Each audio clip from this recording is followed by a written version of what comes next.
கிறிஸ்துவுக்குள் எங்களுக்கு மிகவும் அன்பானவர்களே, ஆண்டவராகிய இயேசு கிறிஸ்துவின் நாமத்தினாலே அன்பின் வாழ்த்துக்கள். இந்த மே மாதம் 8ஆம் தேதி வியாழக்கிழமை இந்த காலையிலே இந்த வார்த்தை கேட்டுக்கொண்டிருக்கக்கூடிய உங்களுடைய செவிகள், உங்களுடைய மனம், நீங்கள், உங்கள் குடும்பம், உங்கள் வீடு ஆசீர்வதிக்கப்பட்டது. தேவனுடைய வார்த்தையையும் சத்தத்தையும் கேட்கக்கூடிய நீங்கள் உங்கள் வாழ்விலே தேவனுடைய அதிர்வுகளை நீங்கள் பெற்றுக் கொண்டிருக்கிறீர்கள். அந்த தெய்வீக வைப்ரேஷன் உங்களை சூழ்ந்து கொள்ளட்டும். இந்த காலை வேளையிலே உங்களை எல்லையற்ற ரகத்திலே ஆசீர்வதிக்கட்டும். இந்த நாள் உங்களுக்கு இனிய நாளாய், இன்பமான நாளாய், சுபிட்சமான நாளாய், சந்தோஷமான நாளாய், மங்களகரமான நாளாய், மேன்மையும் ஜெயமுமான நாளாய், இன்றைக்கு நீங்கள் பெற வேண்டிய நன்மைகளை, ஆசீர்வாதங்களை, அற்புதங்களை நீங்கள் பெற்றுக்கொள்ளும்படி நாம் சேர்ந்து ஒருமித்து நாம் ஜெபிக்க போகின்றோம். அதற்கு முன்பதாக ஏசாயா தீர்க்கதரிசியின் புஸ்தகம் 30ஆம் அதிகாரம் 19ஆம் வசனம். சீயோனை சேர்ந்த ஜனங்கள் எருசலேமில் வாசமாயிருப்பார்கள். இனி நீ அழுது கொண்டிராய். உன் கூப்பிடுதலின் சத்தத்துக்கு அவர் உருக்கமாய் இறங்கி அதை கேட்டவுடனே உனக்கு மறு உத்தரவு அருளுவார். ஆண்டவர் சொல்லுகிறார், இனி நீங்கள் அழமாட்டீர்கள். அப்படின்னா இதுக்கு முன்னாடி நிறைய அழுதுருக்கீங்க. நீங்கள் ஆண்களா இருந்தாலும் சரி, பெண்களா இருந்தாலும் சரி. சில பேர் சொல்லுவாங்க ஆண்கள் அழமாட்டாங்கன்னு. யார் சொன்னது? ஆண்களும் அழுவாங்க, பெண்களும் அழுவாங்க. வாழ்வில் வரக்கூடிய வியாகுலங்கள், ஏற்றுக்கொள்ள முடியாத, ஜீரணிக்க முடியாத சில நிகழ்வுகள், ஏமாற்றங்கள், அவமானங்கள் என்று வரும் பொழுது நிச்சயமாகவே எந்த ஒரு நபராய் இருந்தாலும் உள்ளங்கள் உடைக்கப்படும். கண்ணீர் நிச்சயமாகவே வரும். ஒருவேளை இதுவரைக்கும் நீங்கள் அழுது கொண்டிருக்கக்கூடிய நபராய் நீங்கள் இருப்பீர்களே, ஆனால் படைத்த தேவன் தீர்க்க தரிசனமாய் உங்களோடு கூடவே பேசுகிறார். இனி நீங்கள் அழமாட்டீர்கள். ஒருவேளை நீங்கள் இதுவரைக்கும் கண்ணீர் விட்டு கதறி அழுத நபராய் நீங்கள் இருப்பீர்களே, ஆனால் கண்ணீரோடு விதைத்த நபராய் நீங்கள் இருப்பீர்களே, ஆனால் இன்றைய நாளில் இனி துவங்கி நீங்கள் கம்பீரத்தோடு நீங்கள் அறுக்கக்கூடியவர்களாக மாறுவீர்கள்.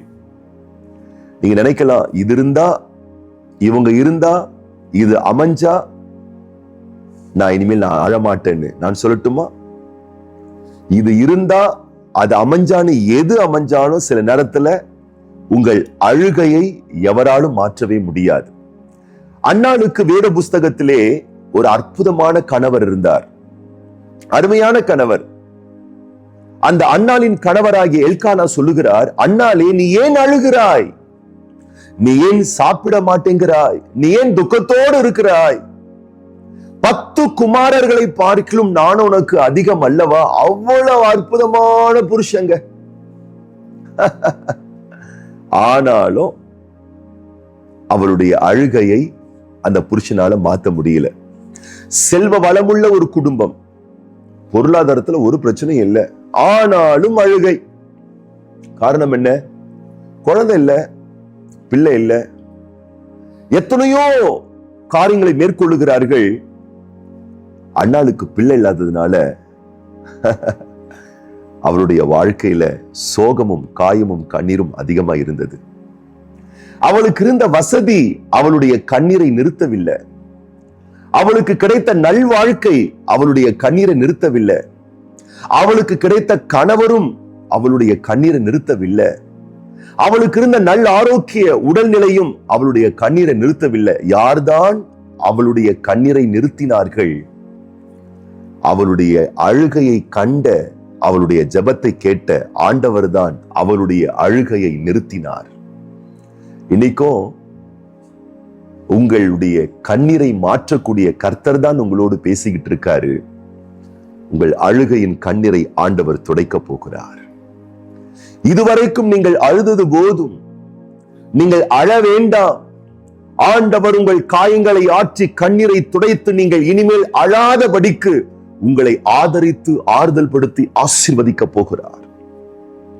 ஆண்டவர் உங்களுடைய ஜெபங்களுக்கெல்லாம் பலன் தர போகிறார். இதுவரைக்கும் நீங்கள் விட்ட கண்ணீருக்கு பலன் தந்து பதில் தந்து உங்களை ஆசீர்வதிக்க போகிறார். இதுவரைக்கும் நீங்கள் வடித்த கண்ணீரை தம்முடைய தோற்பையில் வைத்திருக்கிறார்.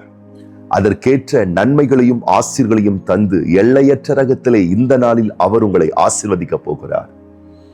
இன்னைக்கு சோகத்தோடு இருக்காதீங்க. கண்களை தொடச்சுக்கோங்க, கண்ணீரை நிறுத்துங்க. கர்த்தர் உங்களை களிப்பாய் மாற்றப் போகிறார். உங்கள் சிரசிலே நித்திய ஆசீர்வாதங்கள் தங்கும். இந்த நாள் முதற்கொண்டு சஞ்சலமும் தவிப்பும் உங்கள் வாழ்க்கை விட்டு ஓடி போகும். நீங்கள் சந்தோஷமும் மகிழ்ச்சியும் அடைவீர்கள். ஆண்டவருடைய வார்த்தைக்கு செவி கொடுங்க. நீ அழாதீங்க, மகிழ்ச்சியா இருங்க. அதுவே உங்களுடைய பலன். எப்ப தெரியுமா அன்னாளுடைய கண்ணீர் 100% நின்றது?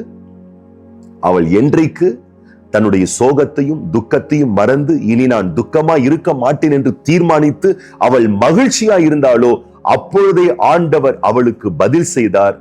அவளுடைய அழுகையை ஆனந்தமாய் மாற்றினார். அற்புதமான சாமுவேலை தந்தார். உங்களுக்கு இன்றைக்கு வேண்டிய சாமுவேலை, இன்றைக்கு உங்களுக்கு கிடைக்கப்பட வேண்டிய நியாயமான நன்மைகளை தேவன் உங்களுக்கு தரப்போகிறார். ஆகவே மகிழ்ந்திருங்கள், சந்தோஷத்தோடு உங்கள் காரியங்களை நடப்பித்துக் கொள்ளுங்கள். இது கர்த்தர் உண்டு பண்ணிய நாள், இது பிசாசு தந்த நாள் அல்ல. ஆண்டவரே இந்த நாளை உங்களுக்கு கொடுத்திருக்கார். ஆகவே மகிழ்ந்து களி கூர்ந்து உங்கள் காரியங்களை நிறைவேற்றுங்கள். அழ வேண்டாம், ஆனந்தமாய் இருங்கள். நீங்கள் ஆசீர்வதிக்கப்படுவீர்கள். ஜெபம் பண்ணலாமா? எங்கள் அன்பின் பரிசுத்தம் உள்ள தூய தகப்பனே, திருக்குமாரன் ஆண்டவர் இயேசு கிறிஸ்துவின் நாமத்தினாலே உம்முடைய சமூகத்தில் வருகின்றோம். இந்த மே மாதம் 8ஆம் தேதி இந்த வியாழக்கிழமை காலையிலே என்னோடு கூடவே சேர்ந்து மிக ஊக்கமாய் ஜெபிக்கிற ஒவ்வொரு பிள்ளைகளுக்காக உம்முடைய சன்னிதானத்திலே நாங்கள் வருகின்றோம் ஐயா. இதுவரைக்கும் உடைய பிள்ளைகள் அழுது கொண்டிருந்திருக்கலாம். வாழ்வில் நிறைவேறாத பல விஷயங்களை எண்ணி எண்ணி வருத்தப்பட்டு கொண்டிருக்கலாம். தேவனாகிய கர்த்தருடைய தழும்புள்ள கரம் அதை நீட்டி அழுகிற பிள்ளைகளுடைய கண்ணீரை துடைப்பீராக, காயங்களை ஆற்றுவீராக, வியாகுலங்களை மாற்றுவீராக. இரக்கத்தின் தேவனும் ஆறுதலின் பிதாவுமாகிய தேவன் அழுகுரலை நீர் மாற்றுவீராக, ஆனந்த களிப்படைய செய்வீராக. இந்த நாளிலே உடைய பிள்ளைகளுடைய துக்கம் சந்தோஷமாய் மாறுவதாக ஆசீர்வதிக்கிறோம். இயேசு கிறிஸ்துவின் நாமத்தினாலே ஜெபிக்கிறோம் எங்கள் நல்ல பிதாவே, ஆமேன். இன்னைக்கு நீங்க ரொம்ப நல்லா இருப்பீங்க. ஆண்டவருடைய ஆசீர்வாதம், கிருபை, தயவு உங்களோடு கூடவே இருக்கும். தொடர்ந்து உங்களுக்காக நாங்கள் ஜெபிக்க காத்து கொண்டிருக்கிறோம், ஆயத்தமா இருக்கிறோம்.